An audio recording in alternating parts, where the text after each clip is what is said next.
Vicariously.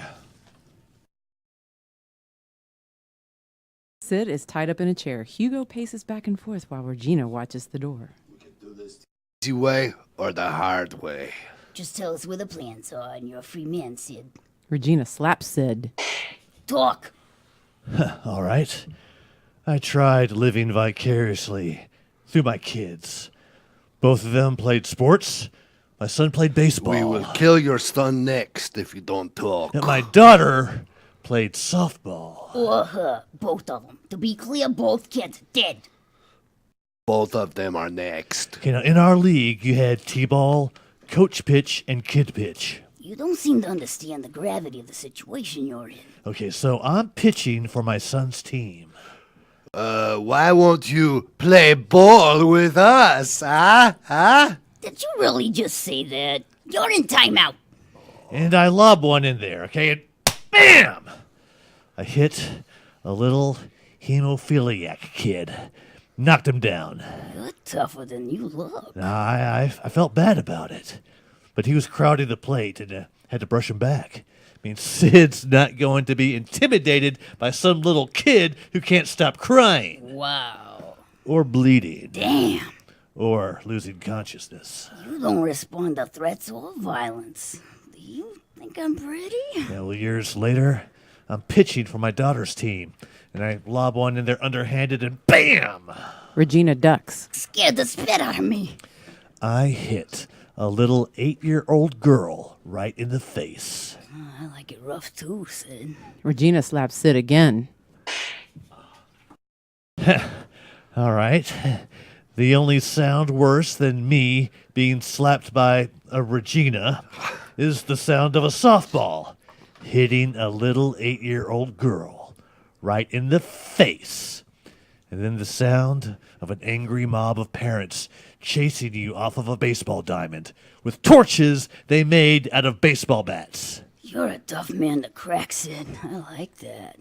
Hugo, what do you think about Sid here being on our team? You know, years later, I'm at a football game, and my kid's on the field. Oh, you'd like that, wouldn't you? Yeah, I would. Regina shoots Hugo. Hugo dies. And I'm thinking, man, that should be me out there. But in my day, they didn't let dudes on the drill team. Come on, Sid. Let's go get a drink and celebrate our new partnership. Regina unties Sid. I bet I could do one hell of a jump split. Maybe some high kicks. Sid kicks Regina and knocks her out. Amateurs. Hello, and welcome to Out Fiesta episode 21. My fingers are so swollen, they look like baby elephant trunks. Let us give it up for our amazing cast, Mr. Robb Hudspeth. I am Richard Houghton. Hello. These are our special guest stars, Kerry McCormick. Hey, guys. And Kristin Keith. You guys ready to do the thing? Oh, yeah. All Do the right, thing. let's do the thing. Cunningham Hair Restoration. Hey, my balls are 10 times more attractive than your head. That's no way to start a job interview. Has this ever happened to you? Only 1,000 times. What if I could give you back your own hair? Oh, that would be great. Only in the form of bat hair. Okay, that would still be pretty good. What would you give us for it? Well, Your pinky toe bones? yeah, I guess so. What would you do with... Never mind. Cunningham Hair Restoration Farm. We give you back all the hair you lost, and then some. This is my hair. My bat hair. I can wash it, swing on a swing set with it, jump rope with it, go rock climbing with it, and it is getting me laid. 65% of my dates can handle the skin blobs where my pinky toe bones were. And what about you, ma'am? What are you, a friggin' possum? How did you get in my apartment? What if you could grow back your beautiful head of hair? I'd poop on the friggin' Pope. Deal! It was worth 6 years in the Vatican City jail. Look at my beautiful hair. I'm damn near Rapunzel without the a-hole climbing my hair to do the nasty. Of course, he ain't gonna be climbing the hair down south, if you know what I'm saying. He'd be slipping down the side of the tower. Cunningham Hair Restoration. If you don't mind mostly rabies-free bat hair and very unusual payment methods, we should be on your hair restoration shortlist. Prison Saloon Candy! Your caramel apple weed is out of sight, Viv. Thanks, One-Eyed Pete. At least, for me. Yeah, I got it. Hey, don't you have a prison to guard, Pete? Why, yes, Miss Lucy, I'm leaving. Sock it squirrely later. We'll see. Pete leaves. Say, Viv, that caramel weed of yours is a huge hit. Who would have thought that people would like weed who like sweet stuff too? But what do you say we mass produce it and sell it at the prison saloon? I say, sister, you got yourself a partner. Let's get to work. 2 days later, That was ingenious, the way you spliced all those weed seeds to quintuple our harvest. And that's quite the intricate conveyor belt system you rigged up here in prison to dunk the weed in the caramel quicker. Let's try her out.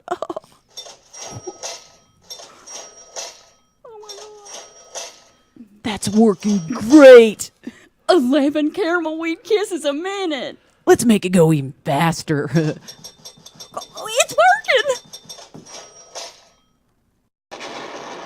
Oh, No. well, that's not good. No. Eyes exploded! My skin is shaking off like a glove! my eyes are melting. Later that night, Well, that did not go as planned. So many other dead prisoners with caramel in their lungs. Well, look on the bright side. Yeah, the prison was too crowded anyway. And they saved us both the caramel weed kiss. Here you go. Cheers! Cheers. Damn, that spit hit you fast. Stoned off my ass. creepy bar. Elise and Darren find a table. Elise, this is a bar where I used to hang out. It's kind of place where, you want to wash your hands before you touch anything. You know this isn't really a date. We're just friend acquaintances from work. Friend acquaintances. I'm so You don't clever. you don't want to touch anything, at the bar, so you got to wash them, and it's like, ah! Because the water's so hot. Scalds off the chlamydia. If I didn't need a drink so bad now, you are why alcohol is what alcohol is. It was the kind of bar where they don't have piss cakes. The little discs that go in the toilet where when you piss on them. I know what they are. Can we get some drinks over here? Strong effing drinks. When you piss on them, they smell like an apartment that has cats and beanbag chairs. I'm Lori. I'll be taking care of you tonight. Bring me 2 double vodkas quickly. No tip if you take his order. The bar used to be, full of creepy people. There was too old for ponytail guy. Leather scrunchie. Neil Peart signed it. 80s mustache guy. Want a ride? Free. 80s mustache lady. No time for bleach. Want to ride? Free? The guy who hugs his young daughter's friends too tight. Oh, baby, you are hot. 2 double vodkas. Do you mind if I change tables? And the guy trying out his new pickup line on the waitress. Hey, Heather, you look great in my freezer. Okay, that last guy was me. I had to stop hanging out at that bar. Not for legal reasons. Massage. Ken, the future son-in-law, has a drink with Mallory, his future mother-in-law. Welcome to the family, Ken. They clink glasses. Thanks, Mom. Don't call me Mom. It suggests that your marriage is incestuous. You look like you have something to tell me. Me? No. It's nothing. I want you to feel like you can tell me anything. You can't, but I want you to feel like that. Well, okay. Here goes. The Asian gangs are taking over mall massages in this country. Oh, good. You're racist. You'll fit right in. Yeah, I had a massage the other day that made me feel kind of weird. I wasn't expecting this. I mean, it wasn't a mall massage. I mean, those are weird because you can smell the Chick-fil-A, and then you have kiosk guys trying to convert your wireless service. Hi. Who's your carrier? Hey, would you like to save money? Hey, Oh, never mind. I'm going to hang myself in the weird tiny mall hallway anyway. I mean, it wasn't a happy ending massage. I mean, those are weird because I weep. Let's never mention happy ending massages again. No, it was a real massage. The kind where you go in and you take off your clothes and you get under the sheet. I can't say that I've ever been nude in a mall. At least I can't say it to you. And you apologize for being so hairy, if you're me. My husband's like a gorilla with a shag rug pelt. When you get a really good massage, you feel like you're on drugs. They go...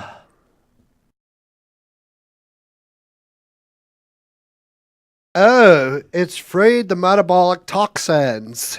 Well, actually, what it's freed is the LSD that's been sitting on my brain since 2001. 2001? How old are you? When you get a really bad massage and your head doesn't quite fit in the little head hole right, it's like, ow, ow, ow, ow, ow, and it's like a good old-fashioned alt-right curb stomping, except you're not spitting out bloody teeth. Well, you don't want to swallow them. No, the Asian gangs are really good at the mall massage. I mean, way better than those dumb chairs that you put the money in and they just jiggle. You ever try one naked? I mean, it's like the kid behind you on the plane is kicking your seat. Right. Or the toddler fighting to free himself from the beanbag chair. I like a really deep massage, so deep that I'm not sure if my muscles are relaxing or I'm having a stroke. Either way, somebody's going to have to mop up my drool. Yeah. Another round. Distracted. Ben lies in a hammock as he talks to his therapist, Dr. Gandhi. This hammock really relaxes me. And they said my methods were crazy.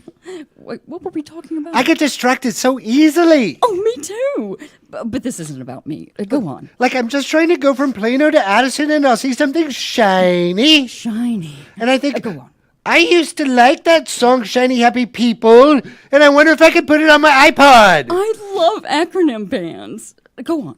And then I think I used to always pick the shiny dog when I played Monopoly. My sister always got to be the shiny dog. She would say, pretty girls get to be the shiny dog. Ugly girls like you have to be the boot. That's why I burned her. Go on. A shiny dog in real life is scary.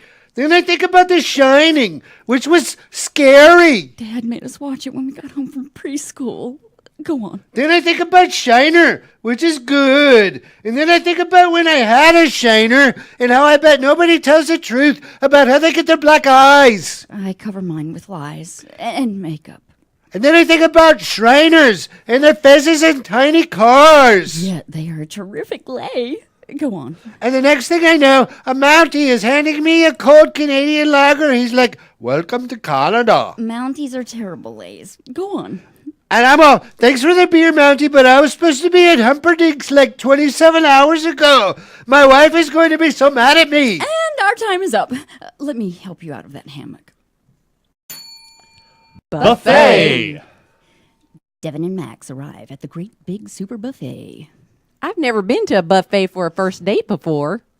I wanted you to see me in my element. Oh, well, maybe I'll go ahead and contact Uber now. Now, when I go to a buffet like Great Big Super Buffet, I'll do buffet math. Okay, let's say the buffet is $8.99. Does that include alcohol? Now, I want to make sure I eat at least $8.99 worth of food. And really, $8.99 worth of Great Big Super Buffet food is plenty.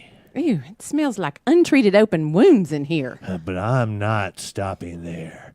I want to make money. I knew this was a bad idea. It becomes an auction of gluttony. So I'm eating $10 worth of food, $10 worth of Great Big Super Buffet food. I mean, then I got $15. I got $20. I bet $20 is like a week's salary for you. I wish. So I got $25 worth of Great Big Super Buffet food in my mouth. I got $25 worth of Great Big Super Buffet food in my esophagus. Oh, please don't choke to death. Oh, no. No, I got $27.50 worth of great big super buffet food. I got $27.50 worth of great big super buffet food. I got $27.50 worth of great big super buffet food in my belly. I think I have half a joint in my purse. Maybe I can duck into the bathroom. Oh, let the digestion begin. And now I'm so full that my stomach is smashing the air out of my lungs. And I can't breathe. My sinuses are packed with grits and cream gravy. My blood pressure is 400 over 320. Oh, okay. That energy was kind of exciting. Go on. You could use my cholesterol to ice a Cinnabon. And you lost me. Oh, my fingers are so swollen. They look like baby elephant trunks. But I'm happy because I win Great Big Super Buffet. In your face, Great Big Super Buffet. F you, Great Big Super Buffet. Alrighty then. Well, my Uber is here. I'm filing a restraining order. Oh, that feeling you get when you eat $27.50 worth of food. That's the glory bloat. And if I can leave a buffet table under my own power, that means there's room for pie. Open house. It's open house. Mom and Dad take Reg to meet his teacher. Lila is serving at the soup kitchen. BS, she's effing some dude. All right, Reg, we're going to get in and get out and home in time for me to watch football. Or for me to watch Housewives. Fine, I don't want to be here anyway. Why? Are you in trouble? I plead the fifth. Do you even know what that means? No clue. Miss Corliss greets them at the door. Well, hello, Reg. This must be your parents. Hello, I'm Miss Corliss. Reg must have told you all about me. No. Not really. And your names are? Scott. Pam. Scott rhymes with cod. Pam rhymes with lamb. Scott and Pam. Scott and Pam. Scott and Pam. Well, Scott and Pam, I'm sure will come as no surprise to you, but Reg isn't living up to his potential. What? Not living up to my potential? Look how real this blood is in my old yellow shoebox diorama. 1, this was a science project, and 2, it's basically a crude drawing of a dead dog with a bullet head wound in a box. Yeah, but a pretty good dog drawing, right? Yeah. Wait a minute. Are you Lila's parents, too? We are. She's legendary in the school. Did you know that she set up a mentorship program where they read to younger children in our cafetorium? Wow, no, I didn't. Really? You know, some parents are involved in their children's lives and some aren't. I guess you're in the latter. Did you just call me a ladder? I'm not a ladder. You're a ladder. I guess that's where Reg gets his smart mouth. But we all love you, Reg. Damn, man. This is starting to sound like an intervention. We were all wondering what you two would look like. Let me tell you a few things about Reg. And Miss Corliss runs down Reg's rap sheet. So, wait a minute. Where did he get the 23 poisonous snakes? So then, wait, he cut out all of the letters from the periodic table of the elements to spell what? And Miss Corliss continues down her list of petty crimes. No, he's not a licensed physician. And Miss Corliss wraps it up. Lamb and Cot, Reg isn't interested in math or science or English, PE, any of his electives. But we think he shows great potential as a cult leader. Really? Are there vocational schools for that? Yeah, could we get a pamphlet?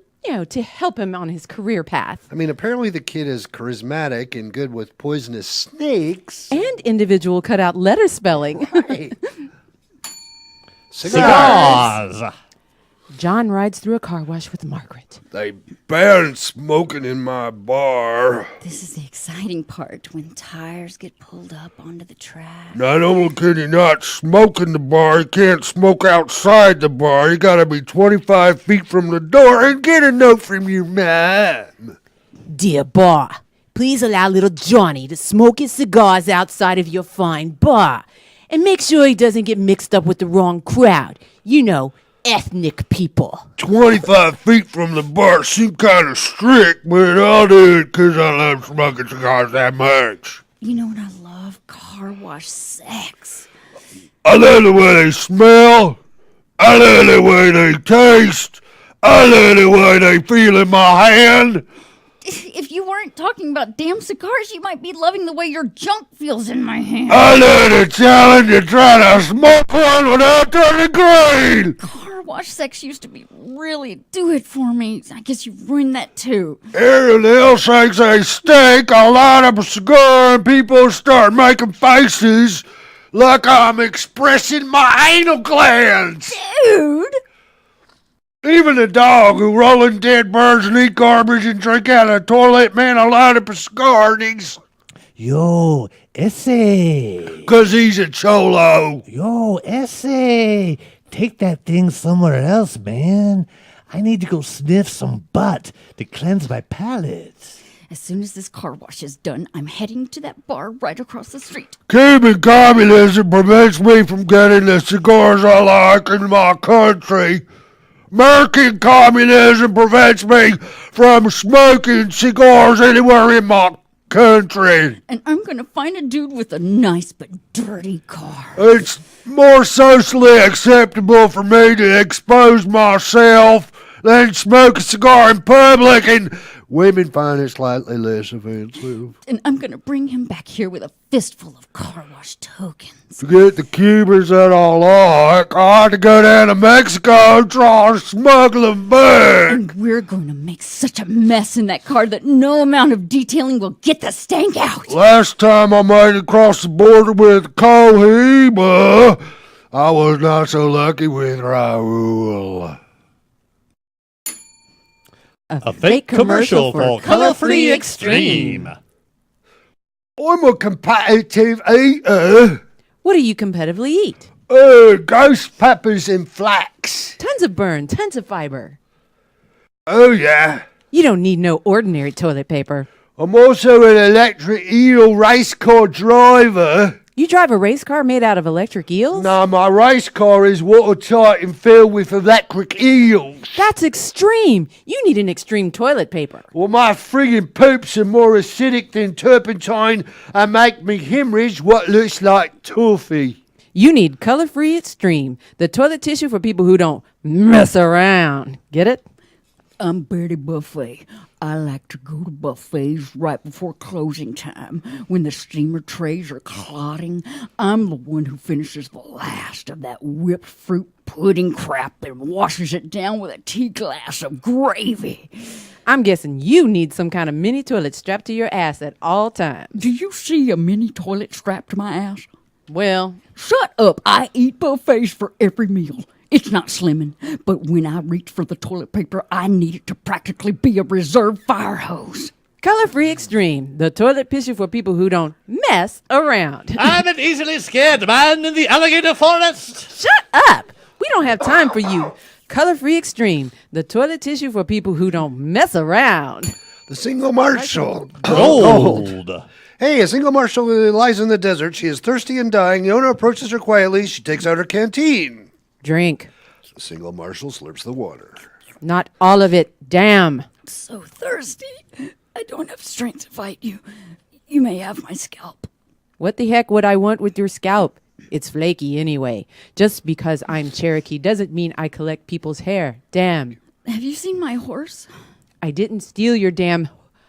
That's not what I meant. I was hot on the trail of the Cavendish Boys. Somehow they got behind me and got the drop on me and left me here to die. My horse is gone too. The Cavendish Boys are no friend to the Cherokee. I will help you find them and bring them to justice. Much obliged. Quiet. I hear footsteps. It's them. Hide. Where the F am I okay. Well, Clay, she's still here, just where we left her. Sure is, Monty. I guess it was worth making a clean getaway to come back and taunt her. Do you want to go first? Oh, you. Oh, tough lady Marshall! Sing thinks he can capture the Cavendish Boys and return their stolen gold. Yeah, my turn. Oh, beautiful lady, Marshall, reclining on the desert sand like a gossamer angel. Yeah, that was more tainting than taunting. Yona comes up behind Clay with her arrow drawn. Don't move a muscle. Oh, not even my heart. I'll die. Monty is able to flip around and place his revolver to the single marshal's head. Drop the arrow or Blondie here gets it. What do I care? She's no friend of mine. Bitch! Amma! You're a what? Amma, Yona's horse strings a lasso around Monty. Damn, that's a smart horse. Yona shoots Clay with her arrow. Well, my mother always said I'd be killed in the desert after ineffectively taunting a single marshal and her Native American companion. Clay dies. Did you really have to shoot him? Nope. Had a clean shot. He was a dick. The single marshal and Yona lead the surviving Cavendish back into town. So we're just going to drag my brother behind the horse? Oh, never mind. He's shredding, and, well, a boulder just snapped his head off like a daffodil. Do you want to see what an arrow to the soft palate feels like? No. Would you want that? You know, Yona, we make a great team. Would you like to be my partner, righting wrongs and fighting for justice in the Old West? You didn't do spit. But yeah, what the hell?